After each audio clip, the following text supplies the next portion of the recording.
એનસીઈઆરટીએ ધોરણ 7ના પુસ્તકોનો અભ્યાસ બદલ્યો છે.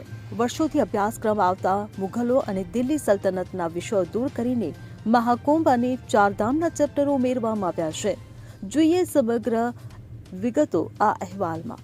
એનસીઈઆરટીએ તેના તાજેતરના સુધારામાં ધોરણ 7ના શાળાના પાઠ્યપુસ્તકોમાંથી મુઘલો અને દિલ્હી સલ્તનતના બધા સંદર્ભો કાઢી નાખ્યા છે અને રાજવંશો પર એક પ્રકરણ ઉમેર્યું છે, જે ભારતીય નૈતિકતા, મહાકુંભ અને મુખ્ય કેન્દ્ર સરકારની પહેલોના સંદર્ભોને પ્રતિબિંબિત કરે છે.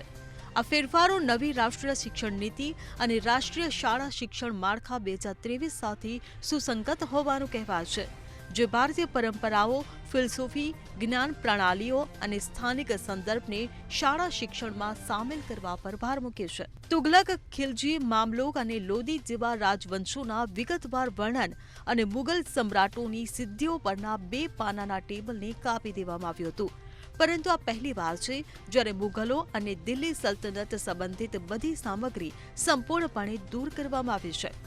તીર્થસ્થાનો પર સામાજિક વિજ્ઞાન પાઠ્યપુસ્તકમાં ભારતીય નૈતિકતા પર ધ્યાન કેન્દ્રિત કરીને મગધ, મૌર્ય, શૃંગ અને સાતવાહન જેવા પ્રાચીન ભારતીય રાજવંશો પર નવા પ્રકરણો ઉમેરવામાં આવ્યા છે. ભારતના બંધારણ પરના નવા પુસ્તકના પ્રકરણમાં ઉલ્લેખ કરવામાં આવ્યો છે કે એક સમય હતો જ્યારે લોકોને તેમના ઘરો પર રાષ્ટ્રધ્વજ લહેરાવવાની મંજૂરી નહોતી.